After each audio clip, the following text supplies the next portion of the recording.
Hello everybody, and welcome to another Corgi restoration video. In this video I'm going to be restoring the Corgi 218 Aston Martin DB4. Now I'm led to believe that this was the predecessor to the James Bond DB5 Corgi 261, and this was the mould that they used for that particular model. So that's why this one's of interest to me, because I do like my Corgi James Bond diecast models. So this is the one we're going to be restoring. I'd just like to point out I am no expert. This is just a little hobby of mine. I've no doubt done a few things incorrectly, but I'm learning as I go. So if you do have any advice, please leave a comment below. This is one I picked up from eBay, and you can see the paint is pretty battered. The windscreens are all in good condition, and the windows. The tyres are intact. They do feel a little bit hard, so I wouldn't like to try and take them off. I think they might break, but I'm going to leave them on for now.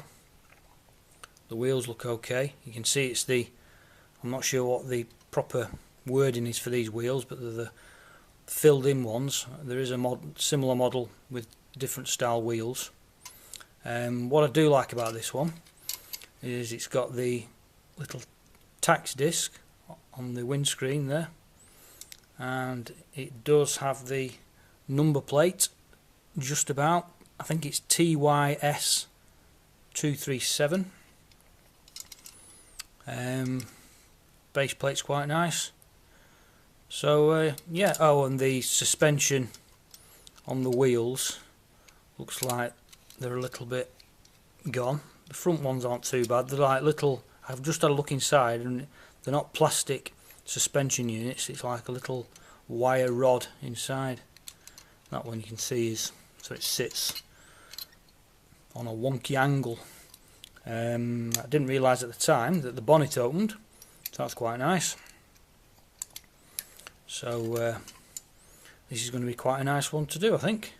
Now I've already drilled the rivets out using a small, I think it's a 2mm pilot drill, and then I went in with the 5mm drill, and it didn't quite take the head of the rivet off, so I went up to 6mm, and it just took the top of the rivet off nicely. I'll just show you a quick clip of that.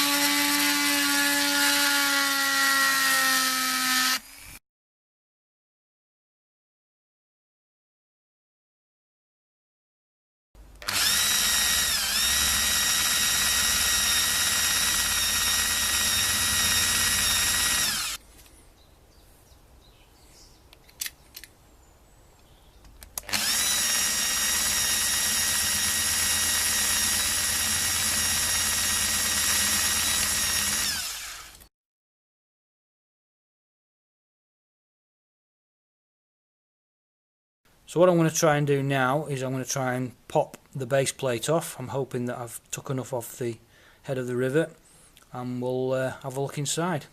Right, I've no idea how this is going to go. I'm just using like a little plastic sort of, it's a clay modelling sort of tool.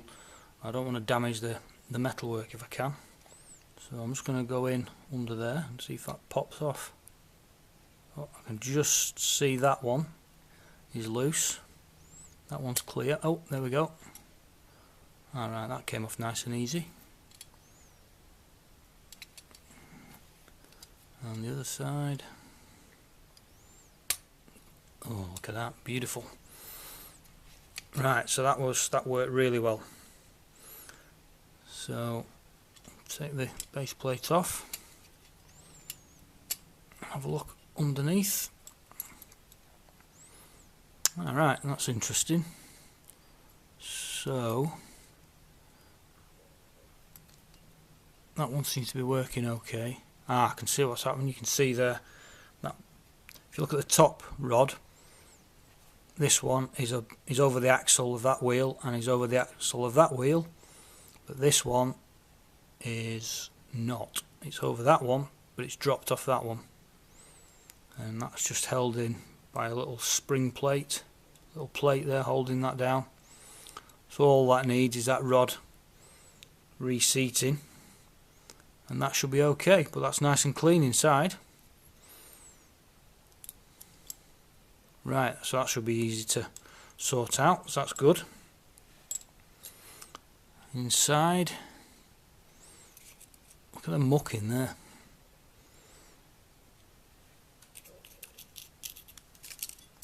Oh, I wasn't expecting that. The interior is almost paper-like. Very flimsy stuff. It is plastic, but it's very, very thin. See, the steering wheel's still intact, so that's good. So that just needs cleaning up. And inside, although the glass, the windscreen is okay, you can just see where it's been. Looks like it's, I don't know, some kind of, not a rivet, but something just holding the glass in place, the windscreen in place. I think it is like a sort of rivet that's been rolled over, and you can see where they've punched it down to secure it. It's just cracked the windscreen inside, but not, it's only under the roof, so you're not going to be able to see that, so that's good. And then you've got the clip for the bonnet, which I assume, if I can get it open,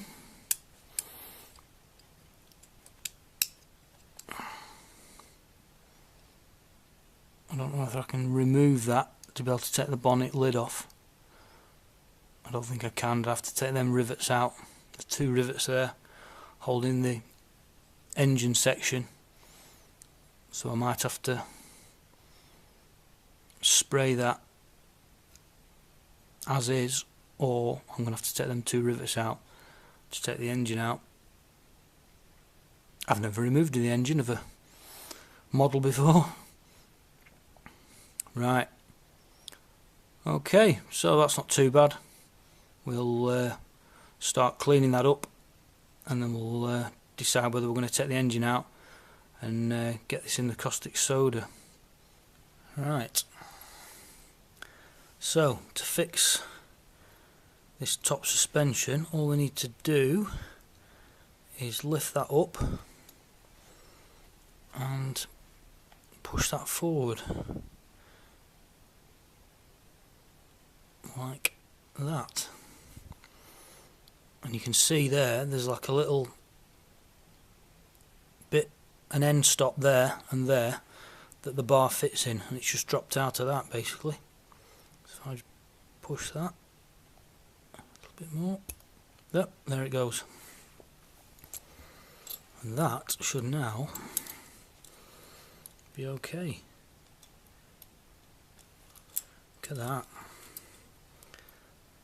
Easy fix. Right, that's good. Now sits a lot straighter. Great. Happy with that. Right, I'm just going to give that a bit of a clean up. Don't really need to clean that up, but I might just get that rust off there. Clean the wheels up, make the tyres look a bit better, and then that's that bit done. Great stuff. Okay, I've now cleaned up the wheels, and I've given the tyres a bit of a scrub just with some fairy liquid. I've just cleaned everything out with a brush. I've tried to get the rust off as best I can there. That's going to be fine. But yeah, the wheels are all nice and clean now. Nice clean tyres.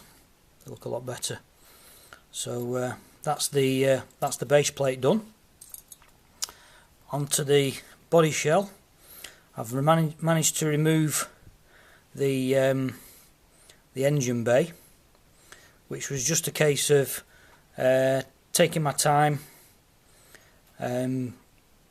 drilling out those rivets there, which held in the engine bay, just bit at a time, trying it, just levering it slightly at this end with a screwdriver, and eventually it just popped out.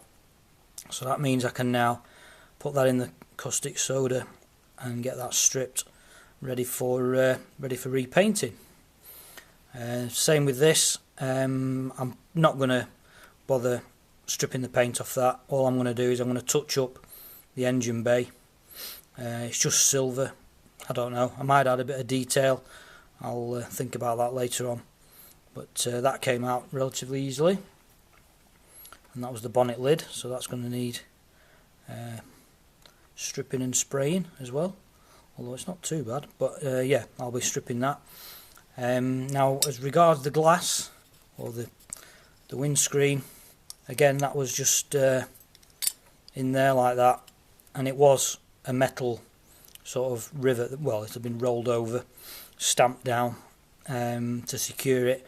Again, it was just a case of taking my time on a really slow speed with the drill until I just put my fingers underneath the windscreen like that and just kept putting a little bit of pressure on until it just popped off. I didn't rush because I didn't want to crack it, but you can see there, that's how it just got a little bit of a crack there when the stamped it down in the factory, but it's not enough to be seen, so that's good. So I can get that in the cleaning fluid just to clean that up. I've got to think about that. I really want to keep that on, so I'm just going to have to be careful when I'm cleaning the glass. Just for reference, you can see inside there, Aston Martin stamped into the roof of the body shell. And the final bit is the interior. I've just given that a good clean out. That's all nice and clean now, ready for refitting later on in the video. Right, on to the next stage.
Right, I'm just going to put the first coat of the silver spray. I decided to go for the silver. Originally it was the primrose yellow, but these spray cans aren't cheap.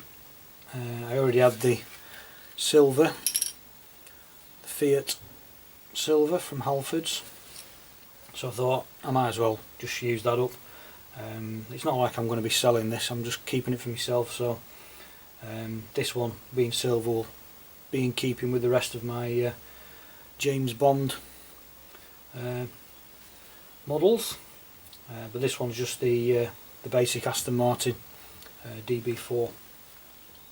So right, get this sprayed up. First coat.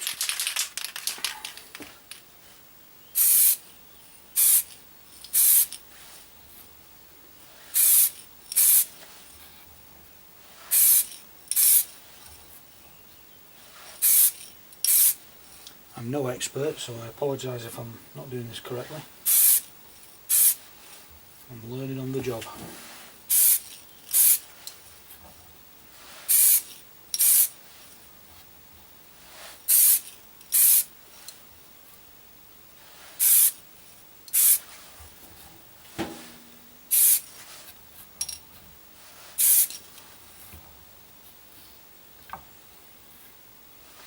Right, that should do for the first coat. Of course I need to do the bonnet as well. Right, okay, I've applied the silver paint, and I've also applied a few coats of clear lacquer, and I've put it all back together, and this is the outcome. I'm not overly happy with the silver paint. It's quite sort of sparkly, which I'm not too keen on, but it's not too bad. I'm quite happy with it really. It looks a lot better than it did before. All the engine's been touched up.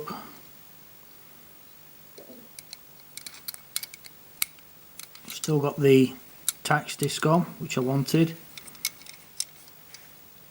Just done the lights at the back. I have painted the grille with silver, but you can't tell the difference between that and the bodywork.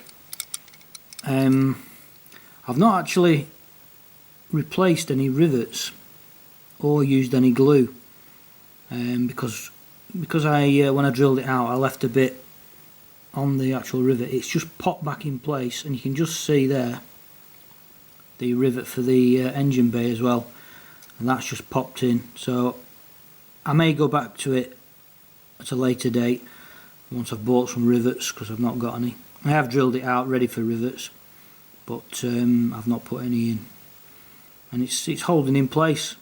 The base plate I didn't repaint that because it was alright, so I left that. So that's the final outcome. That's the Corgi 218 Aston Martin DB4. Yeah, this is only my second ever restoration, so I'm still learning. I've no doubt made a few mistakes that you've already spotted, I don't know, but I'm quite happy with it, and that'll take pride of place in my display cabinet now.